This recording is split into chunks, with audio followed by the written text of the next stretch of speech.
पास plasma की कालाबाजारी के मामले में 2 लोग धरे गए। दिल्ली के पास यूपी के ग्रेटर नोएडा में प्लाज्मा की कालाबाजारी का मामला सामने आया। इस मामले में पुलिस ने 2 आरोपियों को गिरफ्तार कर लिया। बताया गया कि पकड़े गए ये दोनों आरोपी मोटी कीमत में जरूरतमंदों को प्लाज्मा मुहैया करवाते थे। हिमाचल प्रदेश के कुल्लू में कई जगह पर तेज बारिश के साथ ओले गिरे, जिससे फसल को काफी नुकसान पहुंचा। महाराष्ट्र के अमरावती में पुलिस ने रेमडेसिविर इंजेक्शन की कालाबाजारी करने वाले एक गिरोह का पर्दाफाश किया। पुलिस ने इस मामले में 2 डॉक्टरों समेत 6 आरोपियों को गिरफ्तार किया। पूर्व भारतीय टेबल टेनिस खिलाड़ी वी चंद्रशेखर का चेन्नई में कोरोना से निधन हो गया। चंद्रशेखर 64 साल के थे। वो अर्जुन अवार्ड विजेता भी रहे और 3 बार राष्ट्रीय चैंपियन बने।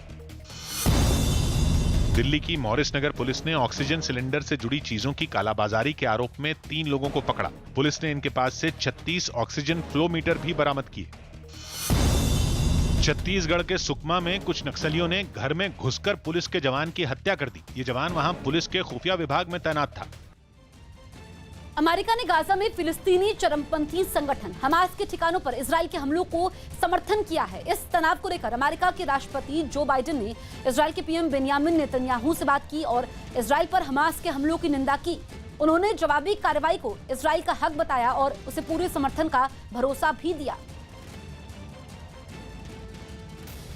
राजस्थान के झालावाड़ से चौंका देने वाला एक वीडियो सामने आया, जिसमें कोरोना सेंटर में भर्ती एक आदमी की जान बचाने के लिए उसके बेटे को ही खाली हो चुके ऑक्सीजन सिलेंडर को बदलना पड़ा। आरोप है कि उस वक्त ड्यूटी पर मौजूद किसी डॉक्टर या स्वास्थ्य कर्मी ने इस ओर ध्यान नहीं दिया, जिस वजह से कुछ देर के लिए उस मरीज की जान पर बनाई। कोरोना से जूझ रहे इस आदमी की गंभीर हालत को देखकर उसके परिवार वालों के भी हाथ पांव फूल गए। ऐसे में 2 महिलाएं उसकी छाती को दबाने लगी और उसका बेटा जैसे तैसे एक ऑक्सीजन सिलेंडर का इंतजाम करके वहां पहुंचा। मरीज के घर वालों ने कोरोना सेंटर के डॉक्टरों और स्वास्थ्य कर्मियों पर आरोप लगाया कि उन्होंने उनके परिवार के सदस्य के इलाज में लापरवाही बरती। सिलेंडर ले जाके और सिलेंडर मैंने खुद नहीं लगाया मेरे हाथों से। यहाँ पर कोई सुनवाई नहीं हो रही है। मरीज के बेटे ने सबकी हिम्मत को बांधे रखा। उसने किसी तरह ऑक्सीजन सिलेंडर को बदला और अपने पिता की जान बचाई।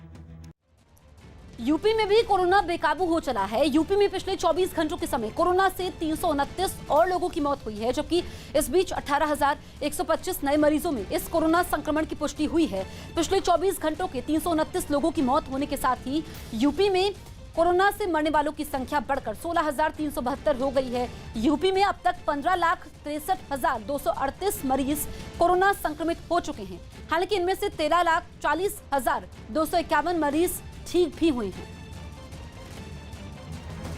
कोरोना की तीसरी लहर की आशंका को देखते हुए योगी सरकार ने तैयारी शुरू कर दी है। न्यूज़ 18 के अजीत सिंह की रिपोर्ट है कि सरकार ने पूरे राज्य में बच्चों के लिए आईसीयू बेड बनाने के निर्देश दिए, जिसके तहत हर सरकारी अस्पताल में 10 ऐसे बेड तैयार करने हों, जबकि मेडिकल कॉलेजों के लिए यह संख्या 25 होगी।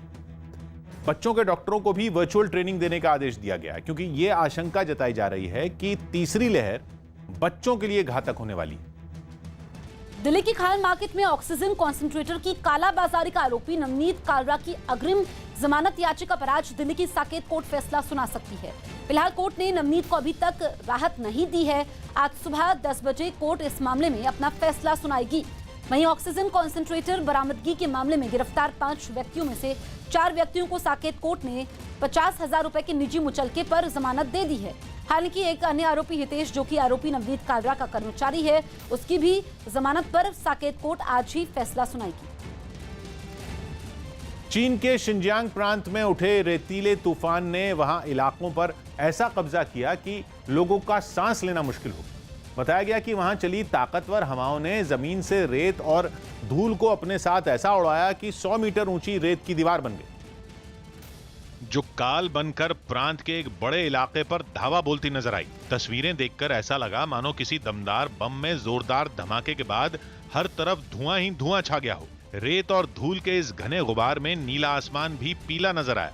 चीन के मौसम विभाग ने पहले ही रेतीले तूफान का अलर्ट जारी कर दिया था, इसलिए उससे कोई नुकसान